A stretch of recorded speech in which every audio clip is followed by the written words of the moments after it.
You know how some carriers give you so little for your older busted phone you just end up living with it? I don't think so. Verizon lets you trade in your broken phone for a shiny new one. You break it, we upgrade it. You dunk it, doggy bone it. Slam it, wham it, strawberry jam it. We upgrade it. Get a 5G phone on us with select plans. Every customer, current, new, or business. Because everyone deserves better. And with plans starting at just $35, better costs less than you think.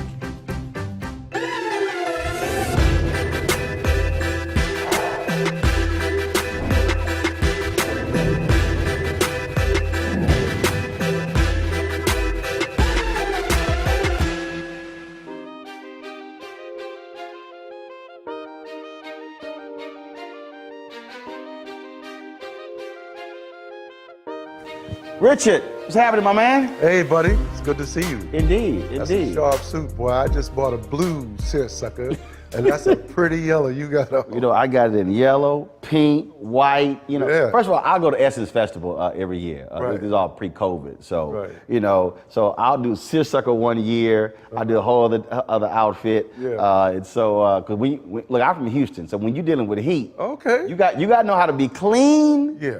In the heat. You got to know how to be clean and stay clean. Yes, absolutely, absolutely. You know, that's a whole trick. Oh yeah, oh yeah. You know, the thing about living in the South and all that humidity people complain about, don't nobody have any skin problems. Everybody sweated out. Everybody got pretty skin. That's right, cause your pores. Ain't nothing left in them pores. Well, it always cracks me up because folks always like, oh my God, you know, LA got beautiful weather. I said, look, I said, I like heat. I'm sorry. I said, you got an old school family get together. Right. I said, I can't have it where it's 74, 75. I said, you got to have some heat, some sweat. You got to sweat. You got to sweat. And my concept is that I'm going to adapt to wherever it is I am. Right. If it's in Alaska and it's cold, you got to adapt. Otherwise, you add effect to it. Oh, yeah. I don't want to be at effect of nothing. Indeed. I want to be at cause. So Absolutely. let me just get in and be at one with whatever the condition is. That's true. That's true. Where you from? I'm originally from Oakland. I grew up in Oaktown, all over Oakland, every project in Oakland. Now, see, I'm about to be real black. Where your people from? My people are from Louisiana. See, there you go. See, now, see right there. I always do that. Yeah. So for everybody who's watching, you need to understand, black folks, if they from Oakland, LA, Detroit. Chicago, Detroit, you always got to say, no, where your people from. Yeah, yeah. Because what a lot of folks don't, and the reason a lot of people don't realize is that was the great Creole migration. Right. That was from Louisiana. Right. Are you Creole? My grandparents, Opelousas, Louisiana. Okay. So what happened was, you get the Great Migration. They left Opelousas, Right. like a lot of black folks in Louisiana. Right. They migrated. That's why it's a whole. So you go Beaumont, Baytown, Barrett Station. I got all relatives that live Crosby. Huge in Houston. Huge in Galveston. It ain't nothing between Houston and California.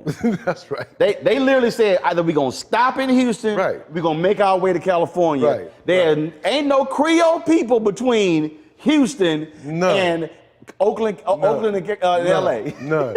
They're Indian, blacks and Indians together. There's some black and Indian people there, but Creole people Nah. kind of stop at Houston. They said, look, we either gonna stay here or we gonna make it all the way to California. That's right. That's right. So your folks are from there. Where in Louisiana? Lafayette, and right outside of Lafayette. And so outside Ridge, Dusson. And so all of my people, my great-grandfather bought himself out of slavery Really? and then bought his brothers and sisters out of slavery. And they settled in Dusson, Louisiana, and became large landowners. They bought property and became farmers and really took the whole level of sharecropping to a whole nother level, where, you know, the concept of one man taking 1,000 pounds of cotton to the gin, he's gonna get X.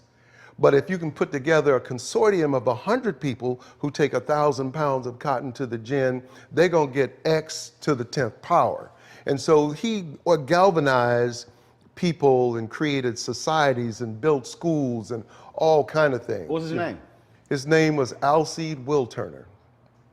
And then my grandmother married a Broussard. And I got a so whole bunch of Broussards in my family too. we got Broussard, well, you know, Broussards, Mouton, Malvo, Robichaux, all them bowls. all them bowls, all them bowls, all them All bowls. them EAUXs. Yeah, tray hands, you Yeah, know. See, my folks are Lamond.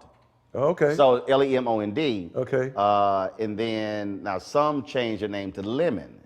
To So I have an Lemon. uncle who was Earl Lemon. Right. But his brother who was my grandfather, Yeah. Clarence Lamond. Right. And so they just dropped the D. Right. So I was like, Right. okay. Yeah, there was a lot of that going on. You Yeah. know, one of the plays that started me in the business was No Place to Be Somebody, and it was Charles Gordon. Mm-hmm. Well, Gordon or Gordon.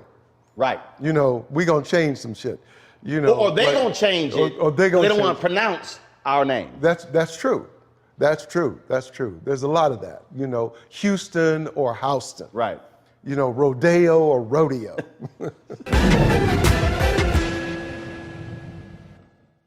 You know how some carriers give you so little for your older busted phone you just end up living with it? I don't think so. Verizon lets you trade in your broken phone for a shiny new one. You break it, we upgrade it. You dunk it, doggy bone it. Slam it, wham it, strawberry jam it. We upgrade it. Get a 5G phone on us with select plans. Every customer, current, new, or business. Because everyone deserves better. And with plans starting at just $35, better costs less than you think.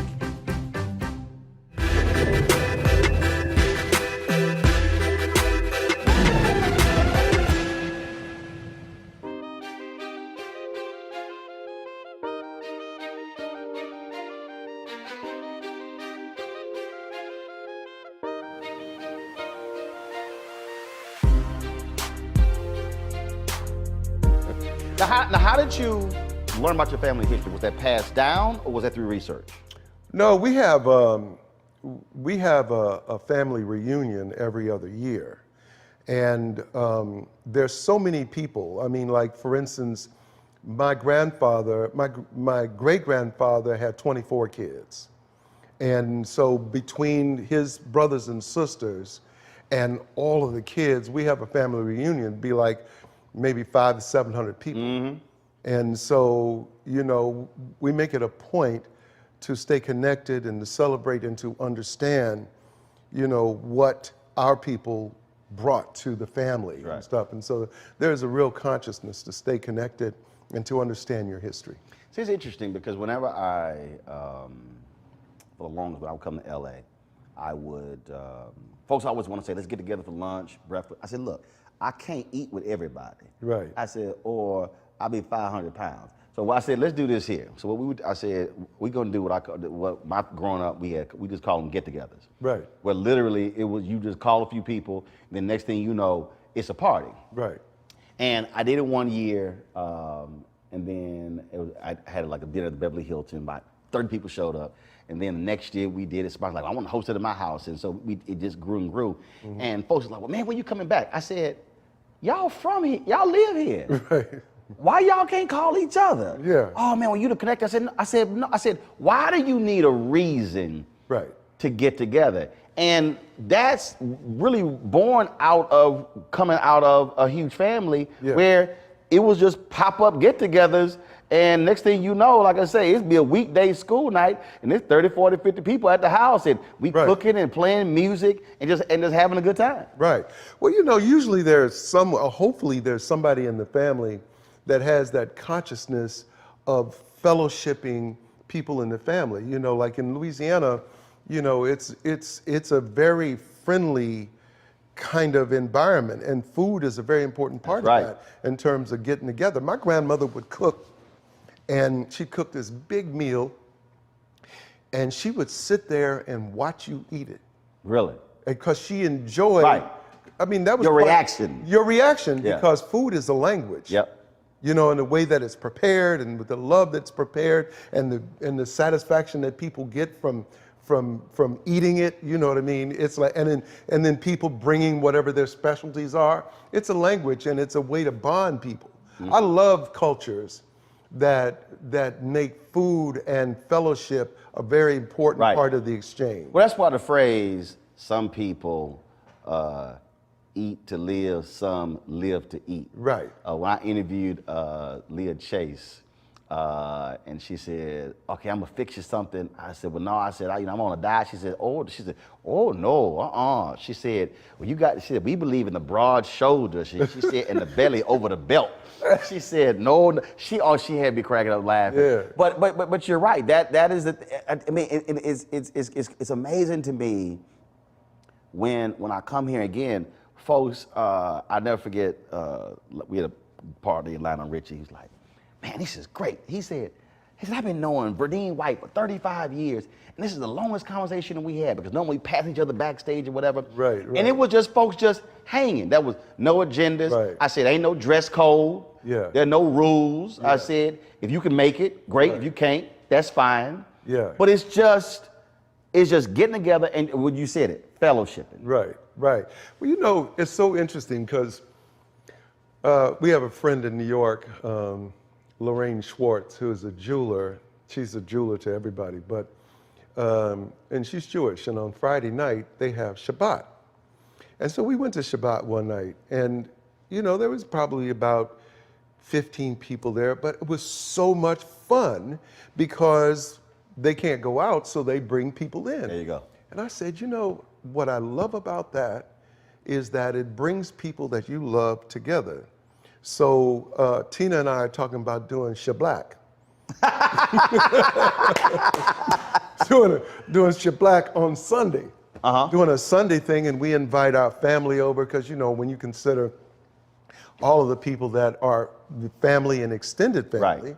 we have a good number of people. But that's what Sunday dinner was. That's what Sunday it was. dinner was. I mean, and again, and everybody knew It was supper. where by the way. everybody was. Yeah. And so no matter what you were doing, Right. you knew, yo, so-and-so house, Yeah. they having dinner, you could stop by. Right, but it was supper. Right. Because in the evening in the South, you know, dinner is earlier. Supper is the evening meal. See, we had all day. So my grandmother had a catering business, and so we would go to the Catholic church where I grew up in was founded in my grandparents' living room. Oh, wow. So we would go to 10 o'clock service. Wow. We live 8 blocks away. Yeah. Everybody knew you met at Mother and Papa's house after church. Right. So by 1 p.m., Yeah. yo, is cooking going on. Right. And we there until 11. Right. Okay. So the funniest part, Richard, is don't lie. I can't cook for 2 people. You can't. So you cook Bro, for a every group. Sunday, it was 60, 80 people. God. My grandparents Damn. had 8 kids. In one house? And this was not this house. Right. Bruh, they had 8 kids who had 42 grandkids.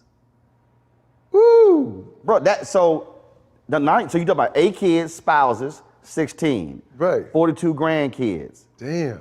Bruh, grandparent. That's man, we would do softball game. That's every Sunday. I don't know how we fit in that house. This is in Louisiana? No, this is in Houston. Oh, in Houston. Right. I saw how my grandfather could feed all them people with 2 chickens in a gumbo.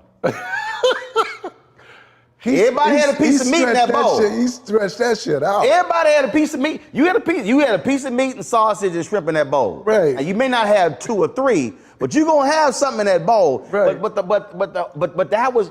Let me tell you something. I had some of the family members die. Seriously, my aunt just died. 2 of my aunts just died, and I was reflecting on it. I never spent the night at a non-family member's house growing Really? up. Wasn't no Really? room for friends. Wow. I mean, think about it. I had 40 plus cousins. But you know the beauty of that, and that's one of the things that is missing today, was the fact that part of your education came from the generations in your family. Huge. You know, like the grandparents. Huge. Important, because that's where you learn stories of the past. That's where you learn stories of where you came from, your great grandparents. And that's where your greatest values came Yep. from, your grandparents, because parents are learning how to be parents. And Yeah. grandparents they done been there, done that. And so they have the patience to be able. And here's the deal. There was no adults in this room and kids in that room. Right, No. right.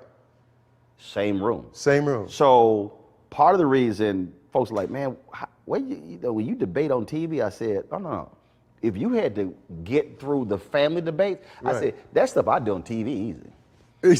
Because those were debates. Because see, here was the deal. Right. If you were young, if you want to jump your ass in that conversation, right, they'll let you jump in. Right. But you would not treat like a child. Right. You had to hold your own. Right. Exactly. So if you decided to open your mouth, right, they were like, okay, you can bring your ass in here. Right. But you might get sent out with your butt kicked. Right. So you better have your stuff.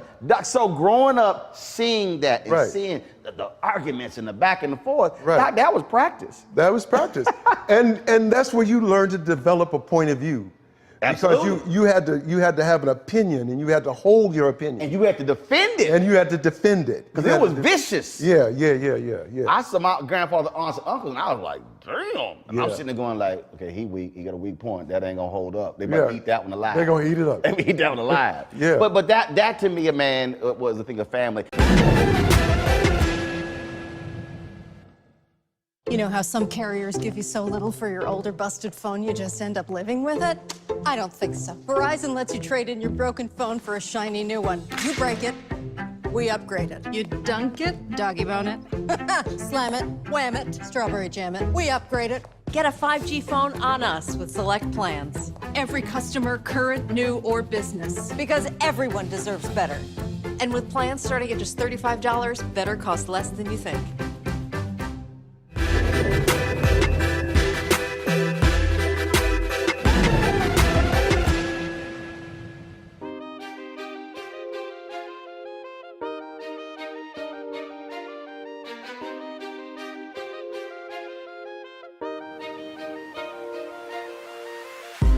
Talk about so the art piece that you and Tina do, this annual event. To me, I sort of see that the same way. Right. Having where you're bringing people together and it's cultural expression. Right. And it goes back to again who we are as a people. Who we are as a people. Exactly. How did that start? Where did that come from? Well, it's an interesting thing. When I grew up, my mother always had somebody in the house. Someone was always staying with us. And so early on, I learned to give, and I learned to share, and I learned to be a caretaker. My mother and father divorced when I was 6 years old, so I became a surrogate husband and a surrogate father taking care of my sister. So in terms of caring for people, that started early in my life. Tina grew up in a family where I think she had 7 brothers and sisters, and she had, there was a crew because her oldest sister had 8 kids. And so they all grew up together, you know what I mean? So in terms of taking care of each other, in terms of extending a hand, it was real in both of our lives. When I met her back in 1980, she was my sister's best friend, and she was pregnant with Beyonce. And she observed that I was always helping somebody. I was always helping somebody move. I ran an underground railroad. When I got to California, I was managing 2 apartment buildings for Three Dog Night. You remember Three Dog Night? I was managing 2 apartment buildings for them. I always reserved 2 rooms. Now this is some illegal shit, but I reserved 2 rooms for my friends coming out here from New York, actors from New York, Chicago, Detroit, that didn't have a place to stay. And so this is a brand new building, and so I kept that for them so that they could have a place, and I just never had the key. So when they came to examine the building, damn, I can't find the key, and I didn't have the master key, so I could never open that door. But I told them, get the hell out of there while I take care of this business. So both of us naturally helped others. So I knew her all those years. We were friends. We've been friends for like 40 years. And I would observe her. She was the sweetest person in the world. She was always giving, always helping. She was a mother to hundreds of people. She was doing everything for others, and she would see me do the same thing. So we developed, we both were we're great caretakers of other people, and together we worked hard to do that. And we recognized that in each other. So one day we were talking, and she was going to create a center in Houston. I had my own business and my own school, and so it was sort of a natural thing that we fell into. Why don't we create a theater, and why don't we start a nonprofit where we mentor kids? And so that's what we do. So we mentor about 100 kids. We have a fully functioning theater that is like a community theater, and we do plays and dance recitals, and our kids come and they learn to art. They learn now how to become filmmakers. They're making films. We have a film festival coming up just for kids who are making films about the trials and tribulations of young people, so that we can create a channel where other young people will be able to come and see that, wait, you're not alone, because other people deal with bullying, self-image, depression, COVID, parents, school, etc., all the issues, pregnancy, all that kind of stuff, making wonderful films. And so Tina and I have a natural proclivity to care for other people and help, And at this stage in our life, it's perfect because I'm 74 and she's 67. We don't have no problems talking about our age because we try to take care of ourselves, and so the real whole point is you can't keep it unless you give it away. Right. And that's what we do. And we do great joy. We have great joy in doing that. The gala is a huge event. You came, right? I've been. You've never been to the gala? I've been. Oh man, people are calling it the Met of the West because it's a wearable art gala. But see, I'm glad they not calling it the Black Met. No. See, No. it's like, Josh Gibson, that's the Black Babe Ruth. No, that's Josh Gibson. That's Josh Gibson, right. That other people are calling it that. Right. They can call what they ever want to call it. Right. Our point is to bring people together, and one of the things that helped to influence and sort of set the tone was we took 10 kids to Africa 2 years ago. And it was sort of like, the year of the return. So it was commemorating 400 years of slavery off of the Ghanaian western coast of Africa. We took 10 kids over there, and it was really the experience of their lives. And it was a grounding force for me, because when I was standing in the dungeons, those slave dungeons, and I had just done 23andMe, and I'm 20% Ghanaian and 30% Nigerian. So 50% of me is African heritage. So standing in those dungeons, the reality of the fact that I'm standing on my own DNA. That's right. Some of my people came through this spot. And when I looked at my great-grandfather, and I looked at my mother, and I looked at all the people in my family, and I looked at the resilience they had, it really connected me with my African heritage in terms of here I stand today standing on those shoulders. So one of my desires is, and one of the things that we do, is the evolution of African culture in the Western society. We start there, and we're also going to look at how African culture traveled east through Japan and China.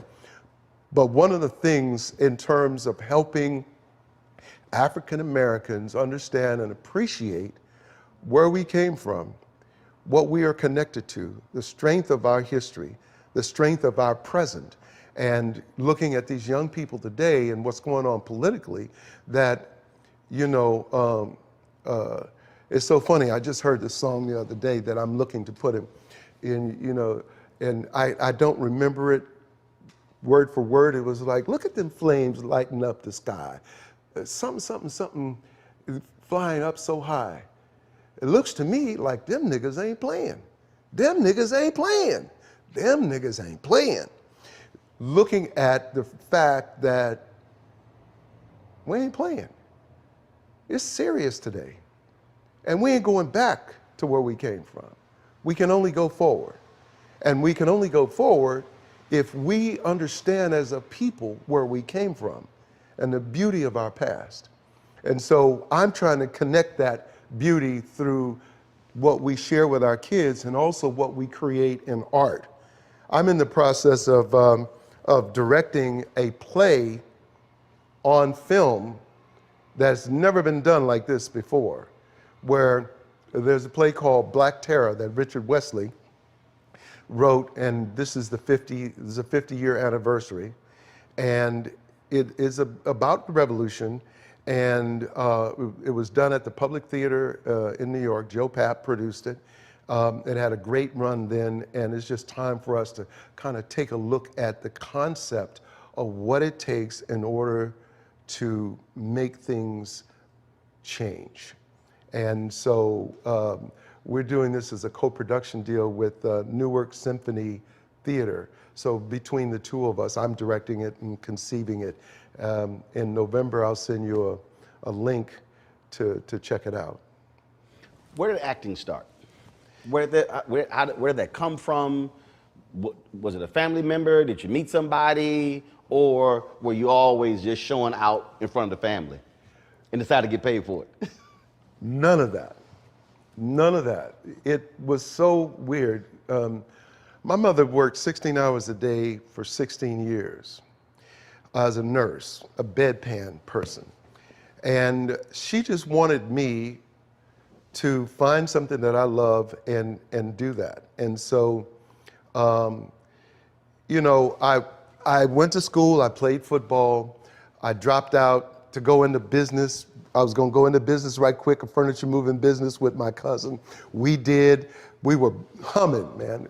Government found out that I had dropped out of school, went in the Army, got drafted, went in the Army, went to Vietnam, spent my year in Vietnam, and during the Tet Offensive, I was a combat medic. I saw things that was really, I'm so grateful for, because it really has helped me to appreciate life on a whole nother level.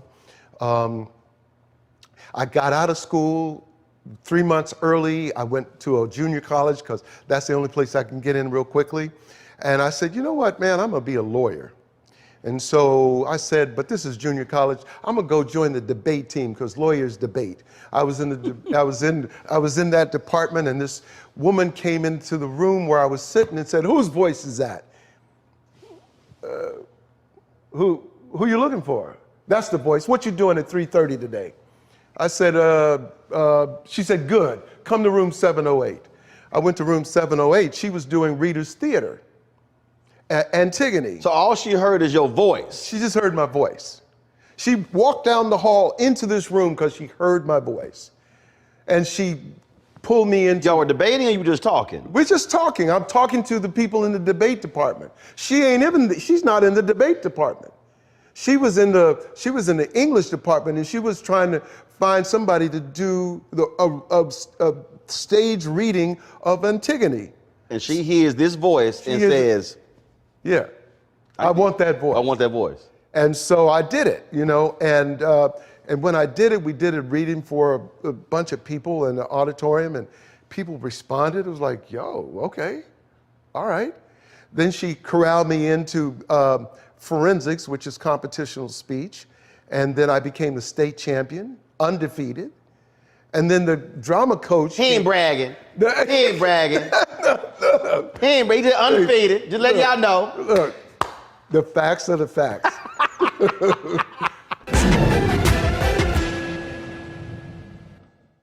You know how some carriers give you so little for your older busted phone you just end up living with it? I don't think so. Verizon lets you trade in your broken phone for a shiny new one. You break it, we upgrade it. You dunk it, doggy bone it. Slam it, wham it, strawberry jam it. We upgrade it. Get a 5G phone on us with select plans. Every customer, current, new, or business. Because everyone deserves better. And with plans starting at just $35, better costs less than you think.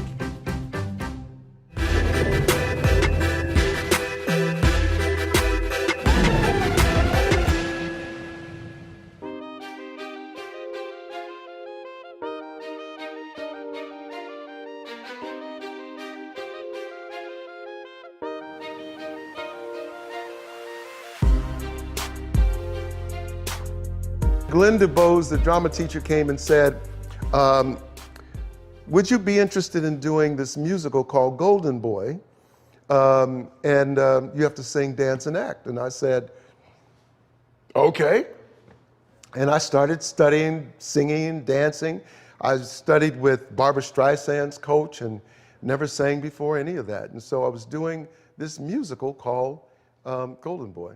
Sammy Davis did it on Broadway. Ben Vereen understudied him and did it in London.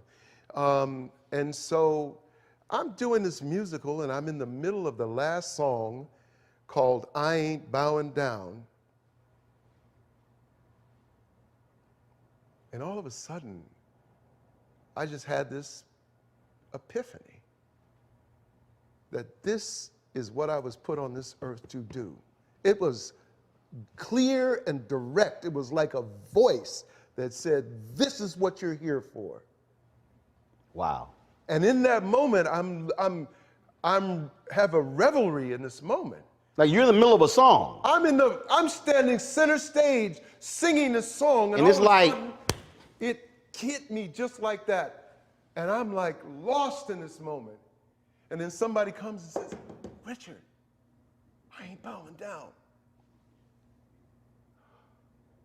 I ain't bowing down. And I went and started singing that song like a whole nother reality. And it was, I understood that that was my purpose. And from that moment to this moment, I have been on vacation because I have been doing the thing that I love and the thing that I'm on this planet to do. And this gives me a platform to do everything else. What do you say to the people who hear that and they say, a voice just hit you like that? It never hit you before. It never. But what do you say to the people who say, I don't know if that thing speaks that, if God speaks to you in that way? Well, you know, the interesting thing is that I was in a plane crash in 1992. I was going to get to that. So what I'm going to talk about is God speaking to you in a way that I'm underwater, trapped in my seat in this plane. So the first thing that hits me. This was in New York City, LaGuardia? LaGuardia Airport, March 22nd, 1992. I'm flying to Cleveland, and we didn't get off the runway, ice on the wings, and the plane crashed. And I knew the plane was going to crash, but I'll wait until we get into that. But what I'm talking about in this is that I'm trapped underwater in my seat. So the first thing that hits me is all the K shit. That's a radio station that's in your head that plays all the negative stuff that comes up, all the skeletons and all the things that you have dealt with, all of the secrets and all of that stuff that comes to you when you are in those moments of panic, fear, whatever, the negativity. And then there's another voice that comes in, and I call that K-Art, another radio station that comes in, and on that station are the voices of the positive people, of the things that said you could do this, get your ass up, don't give up, come on, you got this. That kicks in and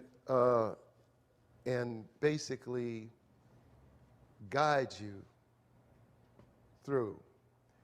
But you have to be present, and you have to be open, and you have to be willing to listen. Now that voice has hit me many, many times on a number of occasions. This is an odd side story, but so true. So I have, you know, the ability to perceive, to discern, and a bit of a clairvoyant to a certain extent. Those are spiritual gifts. Those are spiritual gifts, and I don't always listen. But when I do, you know, it's powerful. I was looking at, I love horses. Very first thing I ever wanted to be was a jockey. And then as I got big, I realized, well, boy, you ain't gonna be no jockey. You too big, you too heavy to ride a horse. But I like horse races, and so there's a Ruffian was a filly, undefeated filly, and she was going to do a match race. It's the last match race that I heard of against the Kentucky Derby winner. And I ran home to see this race, turned on the TV. All of a sudden, I just had this epiphany that, wow, this horse is going to break down. This race can't happen. This can't happen. I got this cold chill. I start moving around the house. What do I do? What do I do? I picked up the phone. I called Belmont Park. I said, I got to talk to somebody. I know this sounds crazy, but Ruffian is going to break down. You can't run this race. Silence. Hold on. Went on hold. Long time. Then I realized, they think I'm crazy. They're going to trace this call. I hung up the phone. I sat there. I had a cold chill. I can almost feel it now, cold chill, shaking. The race starts. You go around the first turn. They're in the middle of the backstretch. Ruffian breaks down. They have to euthanize the horse on the track. Mm-hmm. Now, how do you tell somebody that? Right. How do you tell somebody that where they think, oh, this boy's a little touched, a little crazy? But that kind of thing comes to me, and it's come to me many, many times. And it came to me that day about my own career, and it came to me about the plane crash, because I knew that plane was going to crash. Before it happened? Before it happened. The whole process, when I was about to get on the plane, I had that. It hit you? It hit me clear. And it hit you clear before you, and what you didn't do was you didn't listen to it. I didn't listen to it. You were saying, I got to get to Cleveland, I got this thing I got to do, and it was telling you, Richard, do not get on this plane. Get off the plane. Get off the plane. And the other voice comes in and says, oh, shut your ass down. What's wrong with you? What you gonna tell David Stern, because I was running the drug program for the National Basketball Association. Mm-hmm. So I was on my way to Cleveland to meet with the Cavaliers. Meet with the Cavaliers. It was so funny. I went to this event the other night. You know the Pumps, Dana Pump? Mm-hmm. They have a thing where they raise money, right? Right. And Isaiah Thomas was there, and we have a very fond relationship because he knows the work that I did. And he said, man, I tell people all the time, the drug program today is because of you. You did that. You ran that program, and then that's why it's still successful today. So I was on my way to Cleveland. And so I'm battling. What you gonna tell people? You can't tell people that you were afraid to fly. Right. David Stern is gonna say, well, maybe you should find another line of work. Right. You know, so I battle, get off this plane. Right up to the very end, where we're getting ready to take off, the lights came on and the snow was blowing sideways, and it was like, stand up, just stand up. They have to stop the plane and turn around if you just stand up. And I froze, and the plane started going down the runway. And I'm saying, man, it's going too slow. Come on. And the plane took off, and it just rolled immediately to the side. I said, see? And then I saw this big flash out orange on the buildings over there. It had struck something, and then it went to flames, and then it tumbled and wound up in the bay, in Flushing Bay. So, and then there was a whole reality of what was going on in my head when I was underneath, and accepting death because I couldn't move. I was in the first row. Here's another thing, is that I first sat, and it's so ironic because just on my phone, I could show you a text from the girl who I switched seats with me because I was in seat 6A. The brother recognized me the ticket agent recognized me and said, "Man, you want to move up to first class?" I said, "Yeah," because they didn't pay for first class unless you flew over 3 hours, right?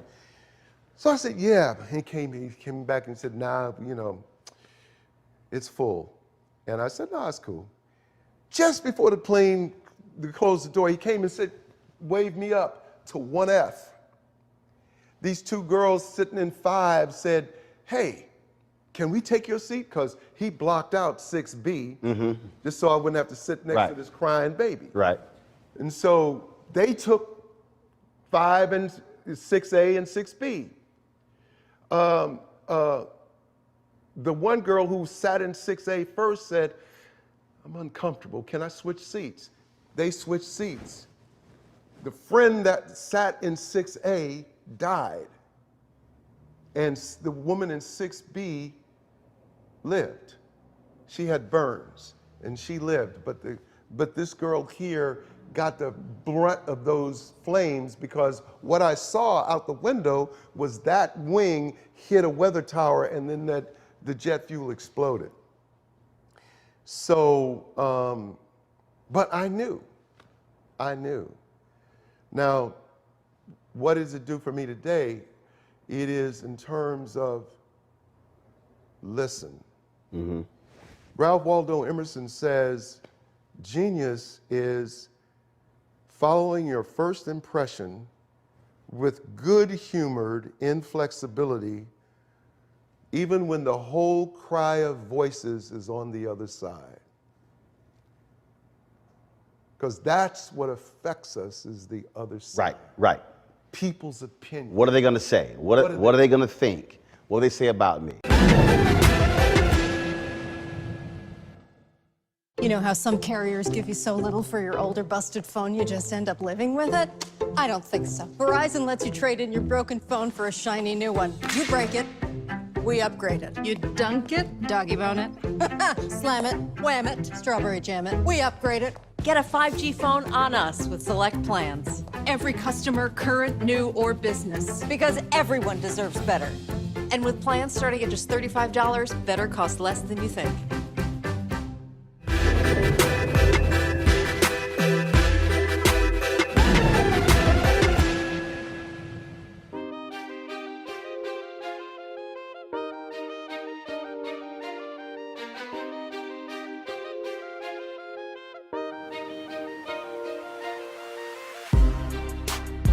I was in Atlanta, and I was working with this group, and they were trying to create this shell company, use this shell company to go public, with all kinds of stuff. So we're sitting in this brother's apartment in the Four Seasons, and there's 3 of us. So it's the guy who's a lawyer they're trying to do this deal with. And we're sitting there, Richard, and literally it was like a chair like this here. And all of a sudden, pain from the top of my head to the bottom of my feet hits me. I can't move. I'm like, so you and me, same thing. God, what's going on? I'm about to die, what's going on? And this is exactly what I hear. I need you to leave. And same thing. And I'm like, why do I need to leave? I need you to leave. So I'm talking about, I could barely, I'm literally, it was like 2 people who had to pull me up. That's how I get up. Guys, I gotta go. It's like a death march to the door. I'm like 1 foot.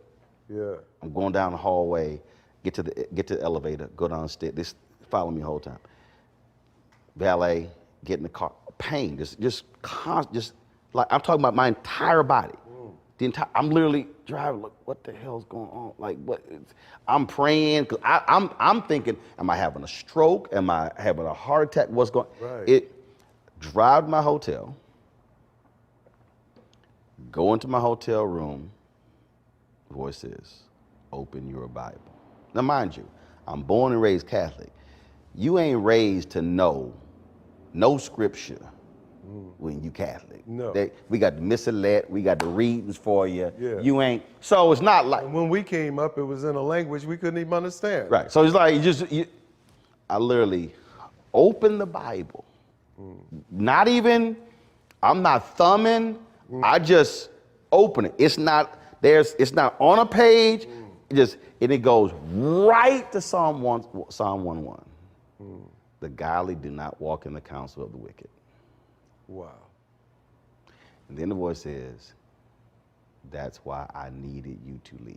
Wow. It says, I could not have you in the presence of those two individuals for what it is they are trying to do. Yeah. Goes, leaves. I'm like, leaves. Next day. Right. I'm talking about we good. We had lunch. We had lunch, four of us, and a woman at lunch brings up the name of one of the two in the room. Came right back. Wow. Like, I'm talking about, it immediately hit me. Right. Then the voice says, I need you to go tell him the following. And I was supposed to go to New Orleans that weekend for a mentoring program, and the voice says, this pain will remain with you until you go talk to him. Man, I call, say, man, where are you? I need to come to see you. What time can we meet? But again, that's that. So you can either listen, or you can ignore it. Yeah. You know, it's all energy. Einstein says that everything is energy. If you vibrate on the same wavelength as the thing you want, only that can happen. It's not philosophy, it's physics. It's like love. You meet somebody and you're vibrating on the same wavelength, you fall in love. Now, love, of course, is in relationship to context. You know, you meet somebody and there's a genuine thing. Right. Versus when you meet somebody and it's a discordant energy and the wavelength is not in harmony, it's a discord. And the ability to be able to feel the chord versus a discord is where we have to be able to be sensitive to know there's something not right. Oh, I was talking to this one sister we were talking about. I said this to her and she thought I was crazy. I said, oh, we were talking about folks in lobby entertainment. I said, oh, there are people who I met who in the entertainment business said, who I don't want their cell phone number. She went, but you're a journalist. I mean, I said, no. I said, there are people who I come across who I meet professionally, and it might be on a red carpet or whatever. I said, but I don't want to stay in contact with them. Right, right. I said there are others, because we did this when Jada Pinkett Smith executive produced the Angela Davis documentary. We're in New York, then a red carpet, and I'm waiting to interview her, and Will comes over. He said, before you interview me, he said, let me tell you about this guy. He'll just text you, man, how you doing? Your birthday or Father's Day, whatever. And he said, and he doesn't want anything. I said, and I was telling this, I said, that's the difference. There are some people you meet and you say, I can develop a relationship with them. Right. The others, no, I met you here, work, Right. I see you, how you doing, Right. but that's it. Yeah. And that's the case for a lot of folk, don't want anything to do with them. Right, right. Because you don't want them in your space. No, you don't. You know, it's like, babies, you got to pay attention to babies. You know, baby sees your aura. Mm-hmm. And if the energy is right, it respond. They smile, they accept you, you can hold them, they come to you, they want to be in your space. They start yelling and screaming. Animals come around you, but if animals don't like you, And babies, you can't hold them because they don't want no parts of you. You better pay attention, you know, because they... Why am I laughing? Because my oldest niece, I have 13 nieces and nephews. Why every time my ex would hold my niece, that girl would yell, holler, and scream. And when it happened, I was like, that baby's saying something. But it's true. It's true. It's true. It's true. It's true. And then, you know, we can get past whatever filters that we live in, you know, and just be open to receive and just to, you know, vibe. We know when there's trouble. You know, somebody say, man, how can you fly?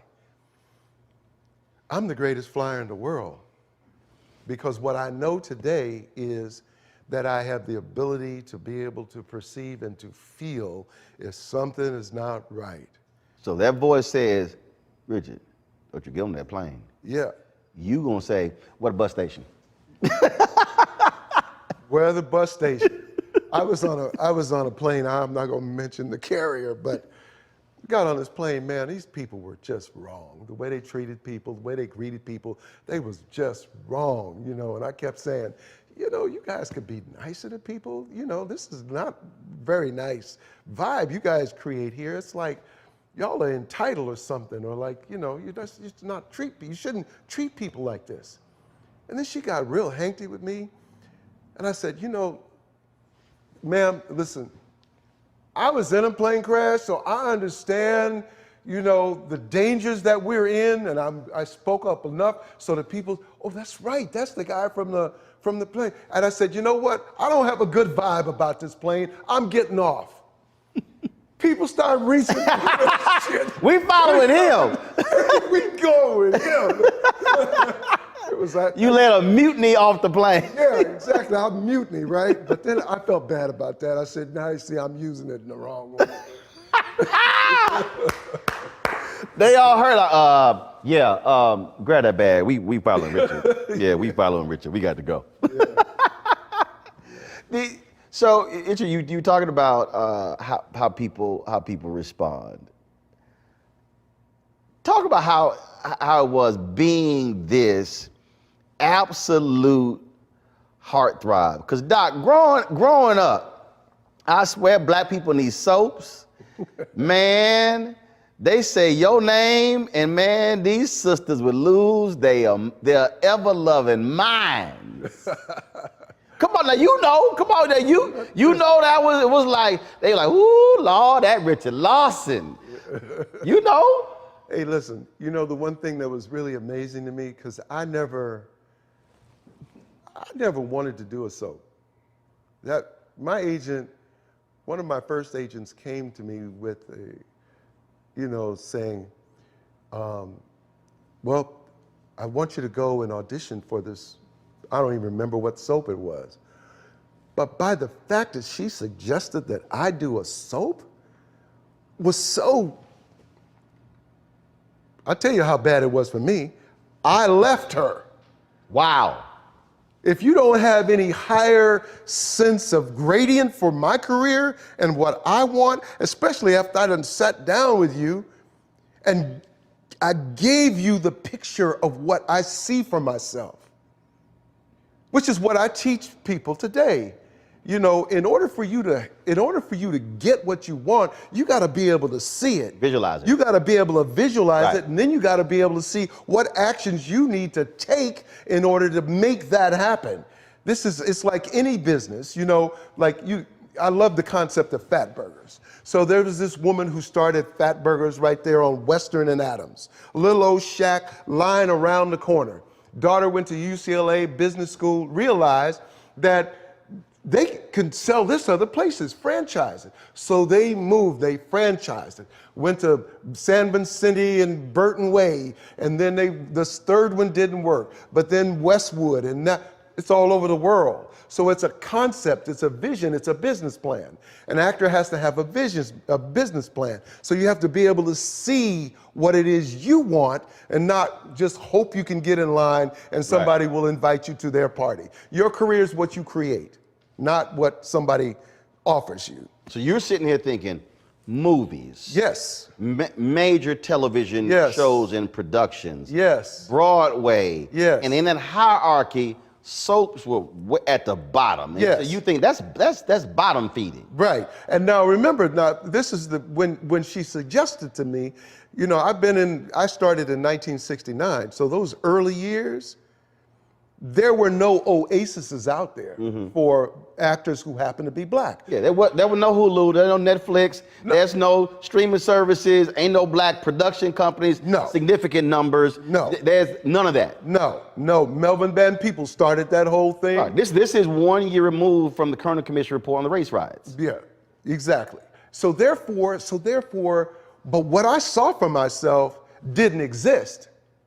But my representative need to see what I saw for myself and go for that and not go for the low-hanging fruit. Which was the soaps. Which was the soaps. So she in said, LA, go try it, and you fired her. Particularly in LA.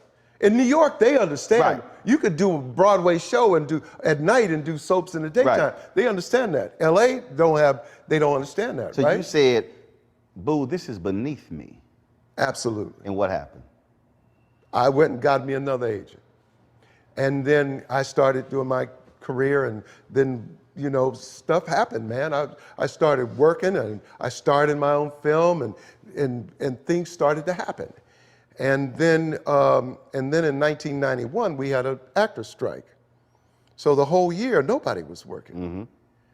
So it was like, then all my children came to me. You know, they wanted to offer me the part. And I'm saying, you know what? Maybe I could go do all my children for like 2 years, get on there, become the hot, you know, me and Erica Kane, the star of the thing, get in a relationship with her. Then I leave the show and I can take that large audience back to nighttime and film. Right? Well, didn't happen that way. But what did happen was, after the first day shooting in New York, I'm on the street. People walking down the street. Hey, my man from All My Children, what's going on? Yeah, you know, I mean, instant. Right. And it was like, damn, soaps, man. Because what I didn't realize is that soaps is basically an institution. Yes. Grandmothers and people sat home, athletes. You know that Charles Barkley was 10 minutes late for a game because of watching All My Children? No, but I mean, man, look, black folks were serious about them soaps. They were serious about them stories. They call them the stories. We call them stories. They officially called them soaps. They did. But black folks, and then you had to like run down to your grandmother or, hey, this what happened today. My mama watched them. Right. And when we watched, I grew up watching, and we were ABC household. Yeah. The number one station in Houston was KTRK. Right. So it was Ryan's Hope. Right. All My Children. Right. One Life to Live. Yeah. General Hospital. General Hospital. We didn't watch. Now the other black people, they were all about Guiding Light, Young and the Restless. Right. We were ABC household. ABC household. And that shit gets inherited. Yes. It's passed on from daughter to mother. Man, we had my grandparents. Soap Opera Digest. You had Reader's Digest. Yeah. You had soap. My mama subscribed to Soap Opera's Digest. See, it's huge. It's huge. So Debbie Morgan was Angie on All My Children, and still today, the amount of mail that she gets to this day. To this day. So, did you go apologize to the agent you fired? I did not. Cause I did. I should have. But at that time, you were hot. At that time, where my vision was and what I saw for myself, I got it. You know, my trajectory was here, and she was shooting for down here. You know, and it was like, I mean, it was just. But you later saw. I later saw. Because to this day, yeah, you still that brother from All My Children. And you've been off All My Children how long? Since '94. Richard Roundtree, he told me, he said he got mad because everybody kept. He said, man, I've done other stuff besides Shaft. And his daddy said, son, he said, there are a lot of people who have done things in his life, don't nobody remember them doing. True. He said, the fact that these people associate you with that role, you might want to embrace that, son. And he said, because he said he was bitter and angry about it. Yeah. He said that is what changed his view. He said ever since then, he has fully embraced, hey, chef, what's going on? He said, because it was so iconic. That's just the power of that thing. You know how some carriers give you so little for your older busted phone you just end up living with it? I don't think so. Verizon lets you trade in your broken phone for a shiny new one. You break it, we upgrade it. You dunk it, doggy bone it. Slam it, wham it, strawberry jam it, we upgrade it. Get a 5G phone on us with select plans. Every customer, current, new, or business. Because everyone deserves better. And with plans starting at just $35, better costs less than you think.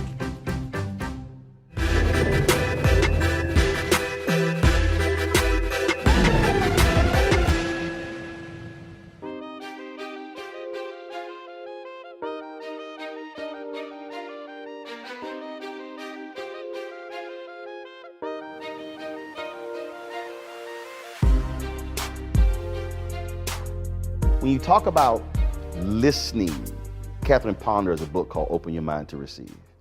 And I wrote my faith-based book. It's called Listening to the Spirit Within. Right.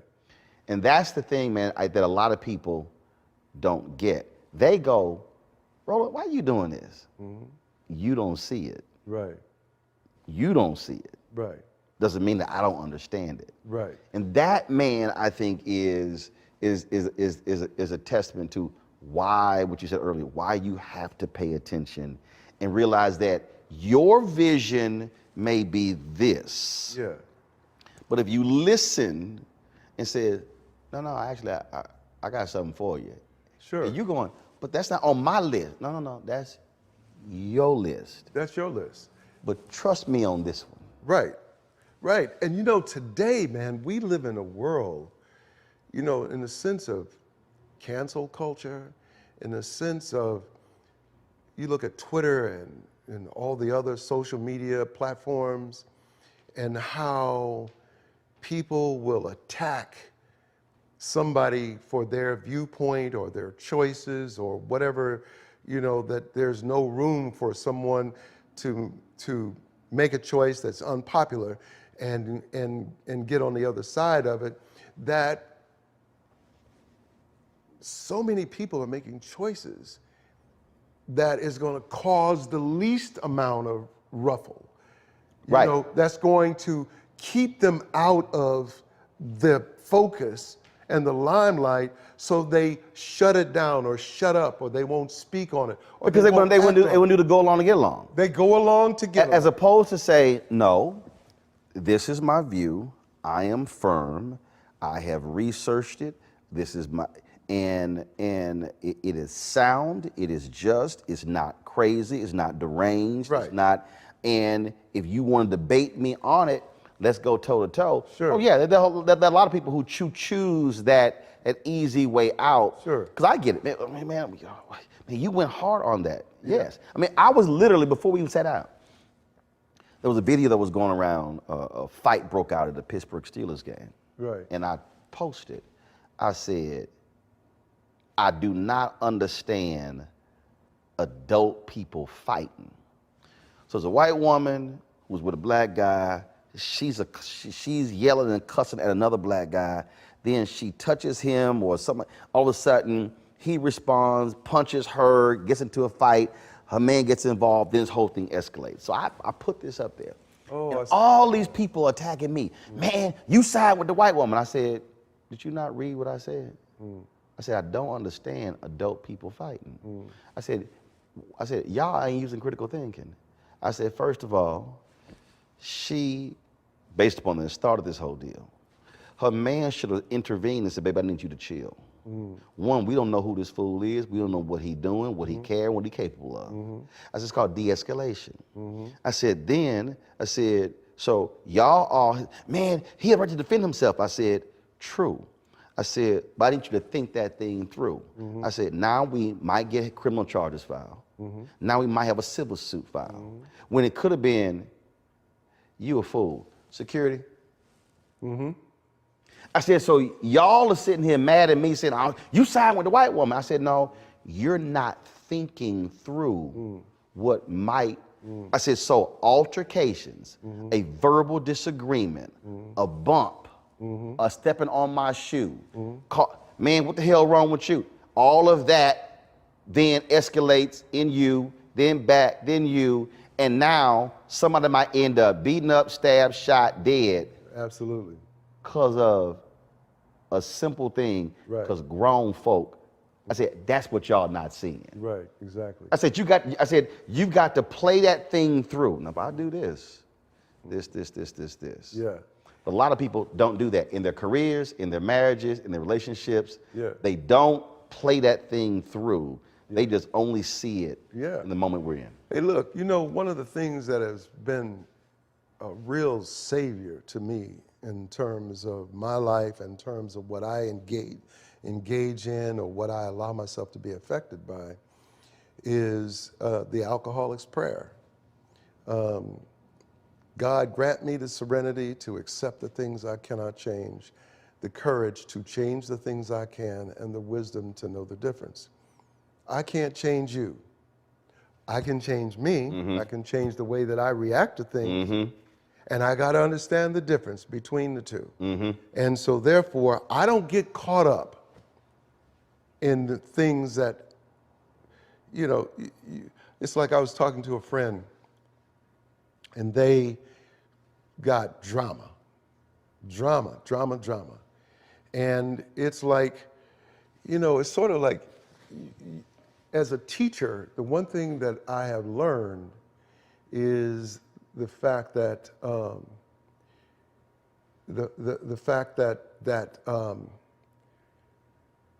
you know, a psychiatrist cannot internalize. Otherwise, after 2 patients, they got to quit. Absolutely. They got to shut it down for the day. You have to be able to horseshoe.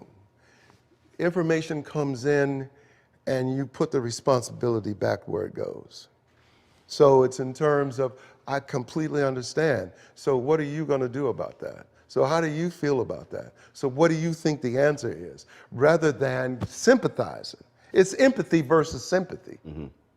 Empathizing is understanding it so that you can relate. Sympathy is duplicating it. Taking it in, and I get right on the same level with you and experience those same emotions with you, which helps you to get even sicker. You understand what I'm saying? And so, if, for me, because what's true for me is true for me, that I have to understand that which I can do something about and that which I can't. And that which I can't, you know, I can try to support you asking the next question to help you deal with it. Because that problem didn't just start a moment ago. That's got history. If it's hysterical, it's historical. And so deal with that history. 2 questions left. First, you've mentioned teaching several times. What have you, not what have they gotten, but what have you gotten out of your teaching school? What joy does that bring to you? Why did you want to do that? I started teaching because my mentor asked me to. Because everybody can't teach. No, everybody cannot teach. And you know, here's the real key to teaching for me, and this is the joy I get out of it. Marie Montessori schools all over the world. Marie, you know, Dr. Montessori's concept was that it's the teacher's job to provide a place where growth can occur. And the job of the teacher is to pull things out and not to put things in.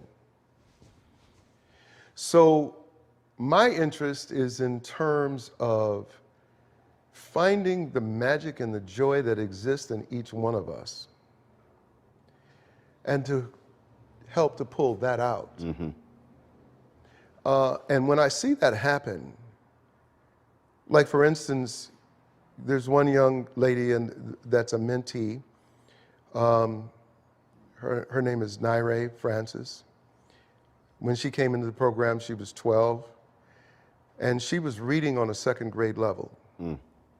And she had kind of a lisp. I put a cork in her mouth to have her work on strengthening the muscles in her mouth twice a day, 5 minutes in the morning, 5 minutes in the evening. I encouraged her to write. She's now an accomplished poet.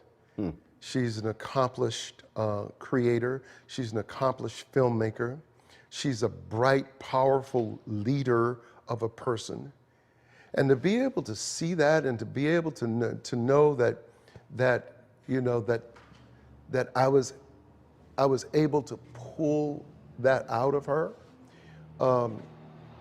there's no greater joy in the world. That is a blessing that gives me fuel to continue to do that. Final question. So you've done a lot. You could easily chill, relax, travel with the wife, go to events. What do you still want to do in your career? Is there something that you have not done that I want to do that? I think I know that the thing that I'm most interested in is moving our culture forward. And whatever form that takes. And right now it's through our foundation where we're helping the community and helping people. We're trying to build we're building a station where we can put our stuff up so that we have more of a global reach with the concept of 100 asses in the seats and 10,000 eyeballs on it. I want to help the culture of our children with the state of affairs of what's going on in this country and the economic future, fiscal literacy, the importance of that. When we look at global warming, preparing our children and grandchildren to be able to survive, I can't afford to just go. I would love to be able to go and play golf every day. That would be great for me and the rest of my life. But I want my children to have a place that they could take advantage of. I don't want them to, if you look at, there's a film called Soylent Green. You ever see it? Check it out. It was shot in the 60s, and it was about the effect of, ultimately, they didn't call it global warming, but the effect of a planet that has gone wrong. And it takes place in 2022. Now, this was shot in the 60s. So 2022 was like way in the future. Well, here we are, and there it's coming. Right. Water is drying up. We in a crisis that right now we don't feel it. In 50 years, it's going to be a whole nother world. I don't want to leave my children and say, well, what did you do? So I want to move the culture forward. And that's the most important thing that I can do. And the rest of my good years, because I got a lot of good years left, God willing, that I want to continue doing that. Well, you don't have to play golf every day, but you can do 3-4 days a week. I just built, I'm going to show you I just built me a golf simulator. Oh, bro. I'll show it to you. I'm a golfer. Hey, look, at my house, I am now able to get in this golf simulator, and I swear to God, it's like. Oh, I got 3 sets of golf clubs in 3 cities. Hey. So. We got to play. Any time, look, you don't understand. I don't need 6 months, 3 months. If we in the same city, I just need 30-minute notice. I've canceled many a meeting. That's what I'm trying to avoid. And my and my wife knows. She know how I feel about golf. Yeah. She knows. Yeah. It's like, look, I married 18 holes before we got married. Yeah. So she knows that's my thing. Yeah. We gonna do it. That's beautiful. Richard, I appreciate it, man. Hey, man, I've had fun. Thank you so much for inviting me. Appreciate it. Yes, sir.